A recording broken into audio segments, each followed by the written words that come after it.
A T V پر رمضان المبارک کے دوران پیش کیا جا رہا ہے خصوصی پروگرام رحمت رمضان۔ اس پروگرام میں آج ہمارے ساتھ تشریف فرما ہیں گلبرگہ کے ممتاز عالم دین مولانا جمیل احمد صدیقی صاحب۔ مولانا جمیل احمد صدیقی صاحب سے ہم روزوں اور قرآن کے حوالے سے گفتگو کریں گے۔ مولانا آپ کا اس پروگرام میں خیر مقدم ہے۔ شکریہ۔ سب سے پہلے ہمارے ناظرین کو یہ بتائیں کہ روزے کب فرض کیے گئے؟ السلام علیکم ورحمۃ اللہ وبرکاتہ۔ سب سے پہلے میں ناظرین کو ماہ رمضان المبارک کی برکتیں اور سعادتوں کی مبارکباد پیش کرتا ہوں اور اللہ تعالیٰ سے دعا کرتا ہوں کہ اللہ تعالیٰ ہم اور آپ کو ماہ رمضان المبارک کا اہتمام حتی المقدور کرنے کی توفیق عنایت فرمائے، آمین۔ روزوں کی فرضیت سن 2 ہجری میں ہوئی ہے۔ جی۔ مدینہ منورہ جب اللہ کے رسول صلی اللہ علیہ وسلم تشریف لے گئے تو اکثر احکام مدینہ ہی میں نازل ہوئے۔ جی۔ ان میں ایک روزہ بھی ہے جو مدنی زندگی کے ابتدائی سالوں میں یعنی سن 2 ہجری میں روزوں کی فرضیت کا حکم نازل ہوا ہے، جیسا کہ قرآن مجید میں ہے۔ جی، تو اس سے پہلے بھی روزے ہوا کرتے تھے، پہلے کی امتوں پر بھی روزے فرض کیے گئے تھے کیا؟ جی، روزے اس سے پہلے بھی تھے، ہر امت میں اور ہر نبی کی شریعت میں جی روزے رہے ہیں۔ جی، کیونکہ روزہ ایک ایسی پریکٹس ہے جی جس سے انسان کی اخلاقی، روحانی اور جسمانی جی ہر اعتبار سے صحت اور ترقی اس سے ہوتی ہے۔ جی نہ صرف انبیاء کے شریعتوں میں بلکہ دیگر اور ادیان میں بھی روزوں کا طریقہ رہا ہے۔ جی یہ اور بات ہے کہ طریقے کچھ الگ ہوں، لیکن اسلام میں روزے کا طریقہ ایک ہی رہا ہے ہمیشہ سے، جی اور سارے انبیاء کی شریعتوں میں جی یہ روزے کا رواج رہا ہے۔ جی۔ اور رمضان المبارک کی جو عظمت ہے وہ قرآن مجید میں کس طرح بیان کی گئی ہے؟ قرآن مجید میں روزوں کے حوالے سے 2 پارے میں جی ایک رکوع میں مستقل طور پر 5-6 آیتیں جی مذکور ہیں۔ شہر رمضان الذی انزل فیہ القرآن جی ھدی للناس وبینات من الھدی والفرقان۔ جی، یعنی ماہ رمضان مبارک وہ روزہ ہے، وہ مہینہ ہے جی جس میں قرآن مجید کا نزول ہوا ہے، اور آگے ارشاد فرمایا گیا کہ جس کسی کو بھی یہ مہینہ، جس کی زندگی میں بھی یہ مہینہ آئے اس کو چاہیے کہ وہ روزے رکھے۔ جی تو اور پھر اس کے بعد روزے کا احکام بھی بتائے گئے ہیں۔ اگر تم کوئی مریض ہو فمن لم یجد، جی، اگر کوئی روزہ نہیں رکھ سکتا ہے، فمن کان منکم مریضا او علی سفر، جی کوئی بیمار ہے یا سفر کی حالت میں ہے تو وہ دیگر ایام میں وہ روزوں کی قضا کر سکتا ہے۔ جی۔ اب تو روزے کی قضا روزے سے ہی ادا ہوگی یا پھر کچھ مسکینوں کو کھانا دینا یا کچھ اس طرح کی؟ کفارے کے اور بھی صورتیں ہیں۔ جی، کیا صورتیں ہیں؟ ایک تو یہ کہ 60 مسکین کو کھانا کھلانا ہے جی روزے کی قضا کے طور پہ، اگر بشرطے کہ آدمی روزے کی طاقت نہیں رکھتا ہے تو جی جی جی تو صدقہ و خیرات کے ذریعے اس کی تلافی کر سکتا ہے۔ تو یہ روزے فرض کرنے کا مقصد کیا ہے اس کے پیچھے؟ روزے، جیسا کہ میں نے پہلے بتایا کہ روزے کی فرضیت جو ہے تقوی اور پرہیزگاری، لعلکم تتقون فرمایا گیا۔ جی جی، یہ صرف تقوی اور پرہیزگاری کا مطلب یہ ہے کہ آدمی ہر اعتبار سے یعنی صحت مند رہے، جی جی، اخلاقی اعتبار سے، جسمانی اعتبار سے اور روحانی اعتبار سے۔ جی جی، اس کا اشارہ احادیث میں آپ کو مل جائے گا۔ ایک حدیث شریف میں ہے، نبی کریم صلی اللہ علیہ وسلم نے فرمایا صوموا تصحوا، یعنی تم روزہ رکھو اور صحت پا جاؤ۔ اچھا، جی یہ تقوی صرف دینی تقوی پرہیزگاری ہم سمجھتے ہیں، یعنی زندگی کے ہر پہلو میں اس کی افادیت جی شامل ہے. جی روزے سے آدمی اوقات کے اعتبار سے ڈسپلن ہو جاتا ہے، گفتگو کے انداز میں ڈسپلن اس میں آ جاتا ہے، اور اس کے نشست و برخاست چلنے پھرنے اور پھر اس کے مزاج میں کافی سدھار آتا ہے کہ اس کے اندر برداشت کی جی کیپیسٹی اس کے اندر آ جاتی ہے. جی اللہ کے رسول صلی اللہ علیہ وسلم نے مختلف اعتبار سے اس کی افادیت کے بہت پہلو بتائے ہیں حدیث شریف میں. جی آپ نے فرمایا شہر الصبر، جی ماہ رمضان صبر کا مہینہ ہے. یعنی آدمی جب روزہ رکھتا ہے تو 30 روزے رکھنے کے بعد اس کے اندر برداشت کرنے کی ایک پریکٹس ہو جاتی ہے، ایک صلاحیت پیدا ہو جاتی ہے، تو اس سے پرسنالٹی ڈیولپ ہوتی ہے اس سے، جی جی روزے سے. اس کے دنیاوی فائدے بھی بہت ہیں اور دینی فائدے بھی، جی جی اور جتنے دینی فائدے ہیں اس سے کئی زیادہ دنیاوی فائدے ہیں، اور جتنے زیادہ دنیاوی فائدے ہیں اس سے کئی زیادہ اس کے دینی فائدے ہیں. جی تو اس کو عمل کر کے دیکھا جا سکتا ہے کہ جی اس کی افادیت بہت زیادہ ہے. جی جی تو رمضان کے علاوہ بھی خود حضور صلی اللہ علیہ وسلم کا ایک کی سنت رہی کہ آپ عام دنوں میں بھی روزہ رکھا کرتے تھے. صحابہ اولیاء کرام بھی روزے کو اہمیت دیا کرتے تھے. جی ہاں، یہ کس روزہ طرح ایک سے ایسی عبادت ہے جو اللہ کو جہاں آدمی کو صحیح طور پر فٹ رکھتی ہے جی وہیں پر اللہ سے قربت اس سے نصیب ہوتی ہے. جی جی تو ظاہر ہے جو شخص جتنا اللہ کو چاہنے والا ہو، جتنا زیادہ دین سے وابستہ ہو، وہ اس پر زیادہ عمل کرتے ہیں. تو اللہ کے رسول صلی اللہ علیہ وسلم بھی ماہ رمضان المبارک کے علاوہ دیگر مہینوں میں، دیگر ایام میں بھی آپ نے روزے رکھا. جیسے ایام 20 مشہور ہے، احادیث میں بھی اس کا ذکر ہے، اور مسلمانوں میں، عام مسلمانوں میں بھی رائج ہے کہ اکثر بزرگ حضرات ایام 20 کے روزے رکھا کرتے تھے. بعض بزرگ جو ہے پیر اور جمعرات اور جمعہ وغیرہ کا بھی روزہ رکھتے ہیں.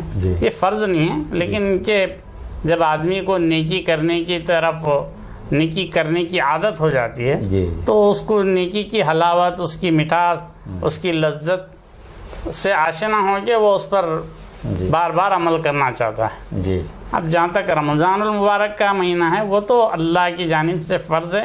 اگر جو نہیں رکھے گا تو وہ بلا عذر اگر ترک کر دے گا، وہ اللہ کے پاس اس کی پوچھ ہے، اور اگر کسی وجہ سے نہیں رکھ رہا ہے تو اس کو بدل بھی بتایا گیا ہے. جی جی مولانا یہ بتائیں کہ رمضان المبارک میں روزے کے علاوہ 5 وقتہ نمازوں کے علاوہ بھی اور کون کون سی عبادات کی جا سکتی ہیں، کرنا چاہیے تاکہ تقوی حاصل ہو؟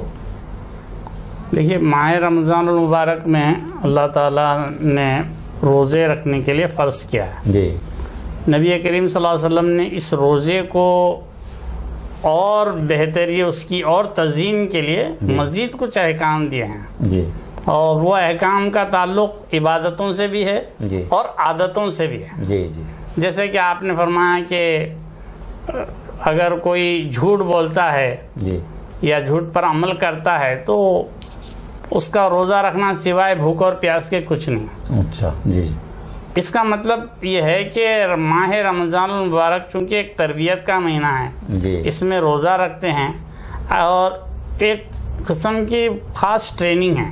جی اگر اس ٹریننگ کے دوران بھی اگر جھوٹ بولنا جاری رہا، جھوٹ پر عمل کرنا جاری رہا، تو وہ ٹریننگ کی مقصدیت فوت ہو جاتی ہے. جی اس کا مطلب یہ بھی نہیں ہے کہ آپ روزوں میں جھوٹ نہیں بولنا اور دوسرے دنوں میں روزے جھوٹ بول سکتے، ایسا مطلب نہیں ہے. مطلب یہ ہے کہ روزوں میں بطور خاص چونکہ تمہاری تربیت کا مہینہ ہے، اس لیے اس طور پر اس طرح اللہ کے رسول صلی اللہ علیہ وسلم نے عادت سے متعلق بھی کئی احکام دیے ہیں. جی جیسے جھوٹ بولنا ہے اور دوسروں کی غیبت کرنا ہے، خاص طور پہ یہ ماہ رمضان المبارک میں بچنے کا. اور جہاں تک عبادتوں کا تعلق ہے، نبی کریم صلی اللہ علیہ وسلم نے قیام اللیل فرض فرمایا، جس کو ہم تراویح کہتے ہیں. جی اب یہ علماء کے درمیان اختلاف ہے کہ تراویح اور تہجد، بعض لوگ تہجد مراد دیتے ہیں، لیکن زیادہ جمہور علماء فقہاء کرام کا یہ کہنا ہے، مسلم طور پر یہ کہنا ہے کہ قیام اللیل سے مراد یہاں پر تراویح ہے، نماز تراویح. تو اس یہ کا رواج باضابطہ ہوا ہے. تراویح کا حکم سنت موقدہ ہے یا کہ آپ نے کہا کہ فرض ہے؟ جی. فرض تو نہیں ہوگا. فرض نہیں ہے یہ. جی.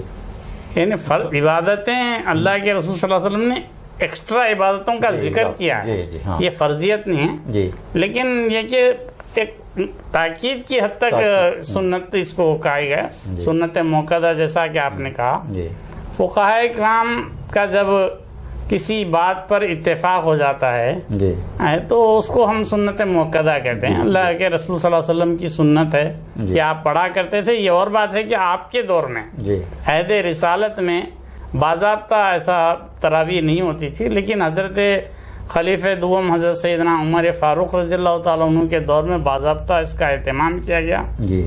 اور پورے 20 رکعتوں کا اہتمام کیا گیا. جی. اور وہی طریقہ آج تک بھی امت میں رائج ہے. جی.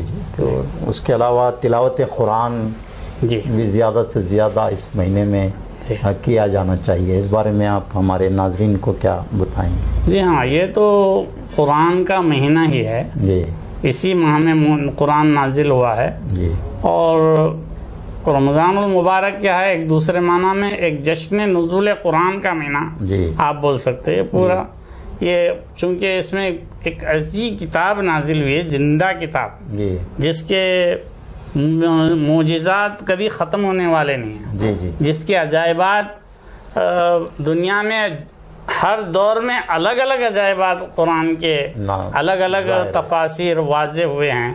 اور آج بھی لوگ اگرچہ خالی تلاوت کرتے ہیں، لیکن آج بھی ضرورت ہے کہ قرآن کے جو زندہ کتاب ہے، یعنی ہر دور میں ایک نیا معجزہ اس کا واضح ہوتا ہے. ایک نئی شواہد کے ساتھ قرآن کی صداقت سامنے آتی ہے. تو اس کتاب سے وابستگی کے لیے خاص طور پر اس ماہ میں جہاں دیگر عبادتوں کے ذریعے اپنے آپ کو تیار کرنا ہے، وہیں قرآن خاص طور پر اس کے تلاوت اور اس کے مفہوم اور اس کی تفسیر وغیرہ کو سمجھ کر اپنے آپ کو آدمی کو تیار کرنا ہے. جی. جیسا کہ آپ نے فرمایا کہ رمضان نزول قرآن کا مہینہ ہے. جی. تو مسلمان جو ہے تراویح میں سماعت قرآن کرتے ہیں اور پھر جب بھی وقت ملتا ہے تو تلاوت کرتے ہیں. جی. لیکن قرآن مجید کا ترجمے کے ساتھ پڑھنا، جیسا کہ آپ نے کہا تفسیر کے ساتھ پڑھنا، یہ بہت کم رجحان پایا جاتا ہے. جی ہاں. یہ تو اس طرف آپ کیا کہنا چاہیں گے کہ رمضان میں خاص طور پہ جی امت مسلمان کی یہ بدنصیبی ہے کہ قرآن کی طرف بہت کم توجہ دیتے ہیں، قرآن کو سمجھنے کی طرف. قرآن کو پڑھنے کا رجحان ماشاءاللہ بہت زیادہ رائج ہے، اور زیادہ بھی ہوگا اس کا. اور بھی زیادہ لوگ یاد کریں گے. اس سے بڑھ کے کیا ہے کہ امت میں کئی ایسے بچے ہیں جو 4-6 سال کی عمر میں پورا قرآن حفظ کر لیتے ہیں. یہ بہت اچھی بات ہے، ایک ثواب کی بات ہے، اور بہت ہی ہمارے دین کے تحفظ کا ایک پہلو ہے. لیکن اس کے ساتھ ساتھ امت میں یہ رجحان بڑھنا چاہیے کہ ترجمہ کم سے کم پڑھا جائے، ضرور پڑھا جائے. کیونکہ تفاسیر میں عام طور پہ کیا ہوتا ہے، تفصیلات بہت ہوتے ہیں. بس فنی تفاسیر رہتے ہیں، بس تفاسیر میں فنی قسم کے مباحث آ جاتے ہیں، تو عام لوگوں کے لیے وہ بہت گراں ہوتے ہیں. تو اس لیے ہر مسلم کو ایک سیدھا سادہ ہر زبان میں ترجمہ دستیاب ہے. تو ہر مسلمان کو قرآن مجید کا صرف ترجمہ پڑھنے کی کم سے کم اس کو ترغیب دی جائے، اور ان کو طریقہ بتایا جائے کہ قرآن مجید اللہ کا پیغام ہے. جب ہم پڑھتے ہیں، ترجمہ پڑھتے ہیں، تو اللہ ہم کیا پیغام دے رہا ہے ہم وہ یہ سمجھیں، تو آدمی اس کو اپنے اندر فیل کرے کہ اللہ تعالیٰ نے ہم سے کیا کہا ہے اور ہم سے کیا چاہتا ہے. یہ طریقہ یہ ہو سکتا ہے کہ تراویح کی نماز کے بعد ترجمہ بھی پڑھ کر سنایا جائے. جی ہاں، یہ تو ہونا ہی چاہیے. یہ ہونا ہی چاہیے. کم سے کم قرآن مجید کا اگر مثال کے طور پر اگر کسی مسجد میں ایک پارہ پڑھا جا رہا ہے تو ایک پارہ لوگوں کے لیے سننا، یا پھر محفل بڑی ہو جائے گی، لوگوں میں بیزارگی آئے گی. تو آپ قرآن کا کچھ حصہ، یعنی کم از کم 5 آیتوں کا ایک جو مفہوم ہے اس کو لوگوں کو بتائیں کہ آج یہ 5 آیتیں پڑھی گئی، اس میں اللہ کا یہ پیغام ہے.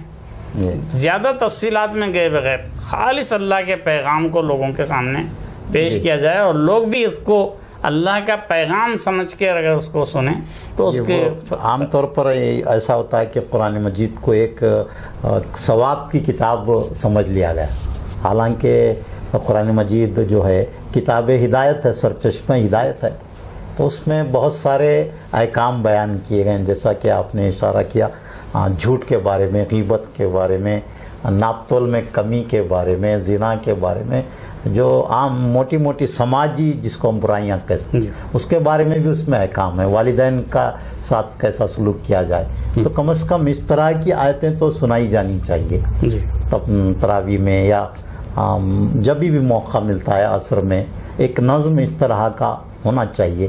آپ یعنی امت کو قرآن سے قریب کرنے جوڑنے کے لیے کوئی نظم ایک ہونا چاہیے، آپ کیا کہیں گے اس بارے میں؟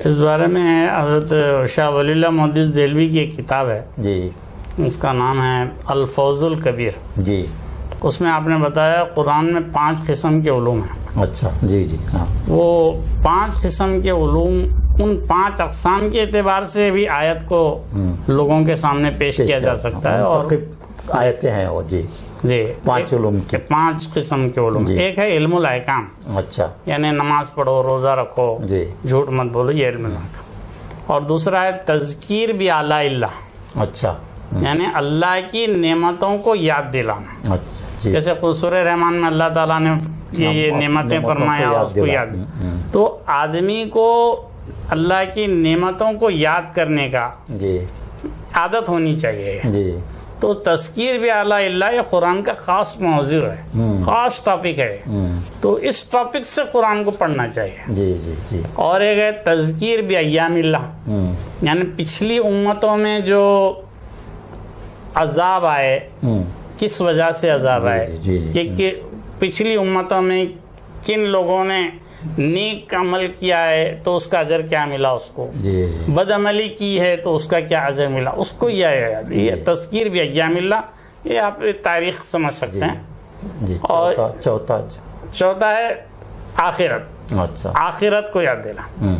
قیامت کا ذکر قرآن مجید میں سب سے زیادہ ہے، اچھا، سب سے زیادہ تذکرہ قرآن مجید میں قیامت کا ہے، اور قرآن کے نزول کا مقصد بھی یہ ہے کہ ہر انسان کو، ہر مومن کو نہیں، ہر انسان کو قیامت کی یاد دلائی جائے، یہ یقین کروایا جائے کہ قیامت یقیناً آنے والی ہے۔ قیامت کا آنا یہ آج سے 150 سال پہلے تک بھی ایک مذہبی عقیدہ تھا، لیکن اب یہ مذہبی عقیدے سے آگے بڑھ کر ایک سارے انسانوں کے لیے ایک سچا واقعہ بن گیا، کیونکہ سب لوگ جان چکے ہیں کہ دنیا ختم ہونے والی ہے، علمی طور پر، سائنسی طور پر یہ بات آ گئی ہے کہ دنیا ختم ہونے والی ہے، اس کا تو آخرت کو یاد دلانا یہ قرآن کا ایک خاص ٹاپک رہا۔ ایک اور ہے علم المخاصمہ، علم المخاصمہ یعنی اسلام کی، قرآن کی اور اللہ کی وحدانیت کی اور رسول کریم صلی اللہ علیہ وسلم کی رسالت کی کا ثبوت عقلی طور پر، نقلی طور پر دینا۔ جی، تو یہ 5 ٹاپک ہے قرآن کے، ان 5 ٹاپک کے حوالے سے لوگوں کو یعنی بتدریج بتانا چاہیے۔ جی، تو اس سلسلے میں کوئی کتاب ہے؟ یہ 5 علوم کی وضاحت کی گئی ہے کسی کتاب؟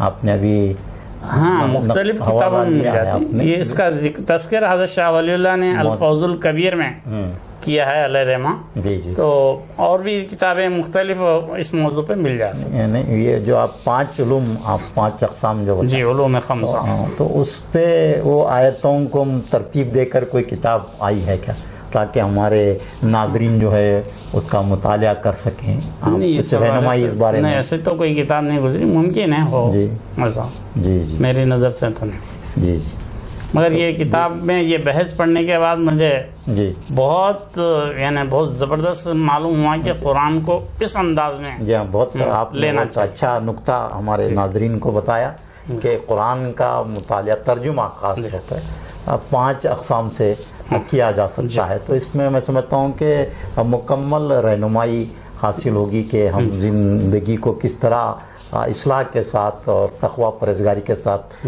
گزار سکتے ہیں۔ نزول قرآن کا مقصد بھی یہی ہے کہ انسان میں تقوی اور پرہیزگاری لائی جائے، اور اس کو صراط مستقیم بھی کہا گیا ہے تو صراط مستقیم پر چلنے کے لیے قرآن سے بڑھ کر رہنما کتاب اور کیا ہو سکتی ہے.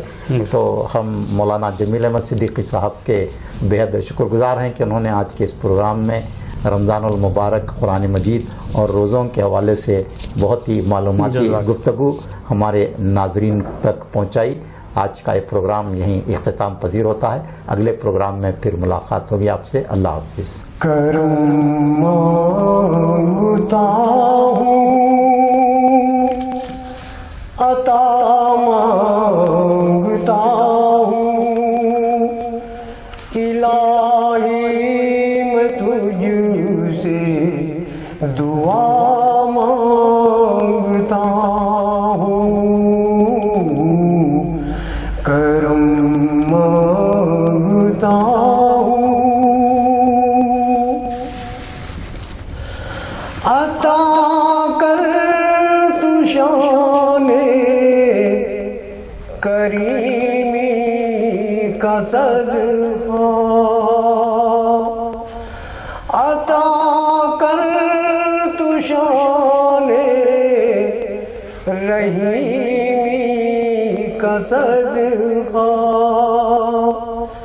نہ مانگوں گا تجھ سے تو مانگوں گا کس سے، میں تیرا ہوں تجھ سے دعا مانگتا ہوں،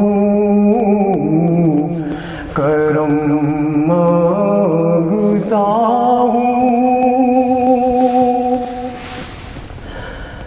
جو نادان ہے کچھ نہیں جن کے پلے،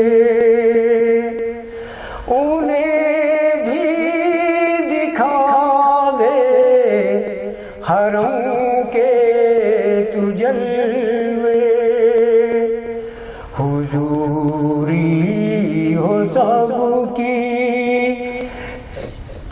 حضوری ہو سب کی، نگاہ مانگتا ہوں، الہی میں تجھ سے دعا مانگتا ہوں، کرم مانگتا ہوں، جو مفلس ہیں ان کو تو دولت عطا کر، جو بیمار ہیں ان کو صحت عطا کر، مریضوں کی خاطر شفا مانگتا ہوں، الہی میں تجھ سے دعا مانگتا ہوں، کرم مانگتا ہوں، میری جو بہن بھی کنواری ہے مولا، انہیں نیک رشتہ عطا کر دے مولا، میں صدقہ زہرا صدا مانگتا ہوں، الہی میں تجھ سے دعا مانگتا ہوں، کرم مانگتا ہوں، وطن کے بھڑکتے شرارے بجھا دے، وطن کے بھڑک بجھا دے اسے پھر اخوت کا گلشن بنا دے میں اب نو اما کی رضا مانگتا ہوں الہی میں تجھ سے دعا مانگتا ہوں کرم مانگتا ہوں الہی تجھے واسطہ پنجتن کا ہو شاداب گل چاہ دلوں کے چمن کا میں صدقہ